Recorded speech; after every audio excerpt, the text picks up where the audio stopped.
Oh, wrong video. Today we are here to review Monster Hunter the movie. So Monster Hunter the movie is directed by the king of video game adaptations, Paul W.S. Anderson, and it stars Milla Jovovich, no surprise there, along with Ron Perlman, Tony Jaa, T.I., Meagan, and several others. Not a lot of explaining here. This takes place in the Monster Hunter world. Now, Milla Jovovich plays a sergeant, and her team end up in the Monster Hunter world and have to get back to their world. That plot explanation very well might be a little bit better than the movie, but let me dive into the good first. The good in this movie is that the monsters look awesome. Now, I heard a little rumor that they actually showed the designs to Capcom before actually moving forward with the movie, and Capcom approved. Capcom, y'all have a sharp eye because I loved how these monsters look. There's a monster that kind of swims through the sand in the beginning, and there's a dragon and some spiders. I mean, these monsters look fantastic, and I just want to give you a little bit of background here. I don't play a lot of Monster Hunter games. I've played one or two, but I haven't spent a lot of time in the Monster Hunter game world, so I can't really say whether or not these looked exactly like their game counterparts, but they looked fantastic. They looked believable. Gave me these Godzilla vibes for sure, so I was feeling those monsters. They were tearing shit up. I really enjoyed the monsters. Like, the monsters themselves, which is the most important part of the movie, actually looked pretty believable and felt real and were super cool. Another really good thing, of course, is Milla Jovovich herself. She always plays a badass female protagonist. She's just played so many pinnacle-like characters in the sci-fi and action genre. So, of course, I'm gonna love Milla Jovovich. You give her a gun, you put her in a franchise, I'm gonna watch it. Most likely gonna enjoy it secretly. Even though Resident Evil, the last chapter, was pretty bad, I'm still gonna enjoy it. But you can very much feel the Resident Evil vibes here because there's a lot of bad. And I'm going to go ahead and cross over into what didn't work quite well in the movie. And I'm gonna start with the environments. Unfortunately, I felt a missed opportunity in this movie is that there aren't enough environments. And I'm not gonna dive too deep without spoiling, but I just feel like they stay in one environment so long that it takes away from the rest of the movie and the possibilities to explore a world. Because when I think of Monster Hunter or any RPG, I think of a vast open world where you explore multiple environments. I mean, you think of this game and you think about the multiple places where you could travel. I just feel like there should be so many more environments seen in the movie, and I didn't get that feeling here. So that was a missed opportunity, in my opinion, to kind of stay put for a lot of the movie. Another problem I had was the second act of the film, which a lot of films have problems with, but this one in particular does a lot kind of like its Resident Evil and other video game adaptation counterparts. The story and the monsters, they kind of cave in that second act, and it's just not as entertaining to watch.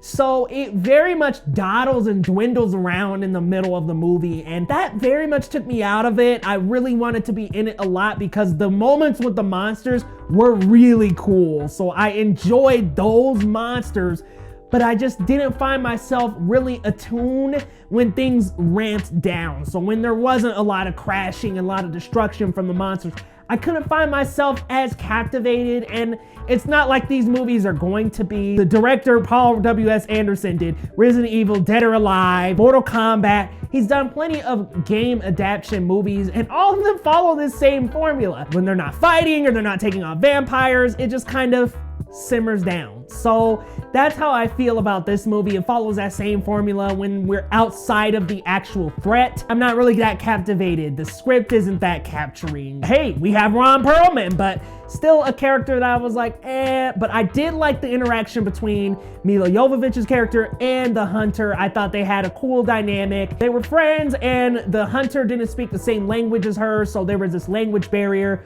which allowed them to grow closer and allowed them to communicate even without language. So I like that part of the movie, and that's as far as spoilers as I'm gonna go. But I really do like that interaction. But everything else, even the editing, is not that good because there are some very jarring transitions in this movie. I got these vibes from the Venom movie where you would transition into another scene and it's just so jarring that it's like, whoa, where am I now? Like, what? how did I get here? That's how this felt. It just kind of felt like the editing room floor needed a couple more pieces to the puzzle to really make things flow a little bit more smoothly when going from one scene to another. I'm gonna say after the second act, that got a lot better, but during that first act, it was like they would just go from place to place, thing to thing, scene to scene, and it just felt so jarring. Like I was watching and then I would just instantly cut off and cut into something else. So that was one issue I had with this movie. And unfortunately, this movie had a line in it that just really didn't sit well with the Chinese audience. I'm glad they decided to go ahead and cut that line, and I will not be repeating it, but I just think that it kind of riddled this film a little bit and made it, kind of got it in muddy waters before it could even premiere, so that's not a good thing either. While that's not a bad in the movie necessarily, it's a bad for the movie. This movie was supposed to come out on Christmas. It was actually supposed to come out in April 2021. Originally September, pushed back to April, then moved forward to Christmas. Now it's moved forward to December 18th. It just feels like they don't really care, even though they do. I know they do. It just feels like they don't. You guys, Monster Hunter does what it does best with the monsters and during the battles, so I give it that. It at least has some really cool looking monsters, and when they're battling those monsters, I'm entertained.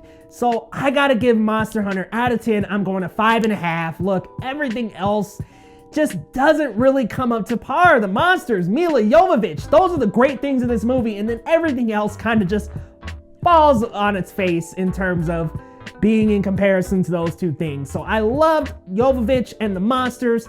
Everything else, a bit of a struggle. Oh, and the guy is TM from Ong Bak is actually the hunter, and I liked him as well. So there are some good qualities, but a few diamonds in the rough that just don't make this movie a movie I will rush to see now. If you're a Godzilla fan, if you are someone who really loves the entire Resident Evil franchise, I will recommend this to you. If you like those video game adaptation franchises, like I really like Mortal Kombat, even though I know it's a bad movie.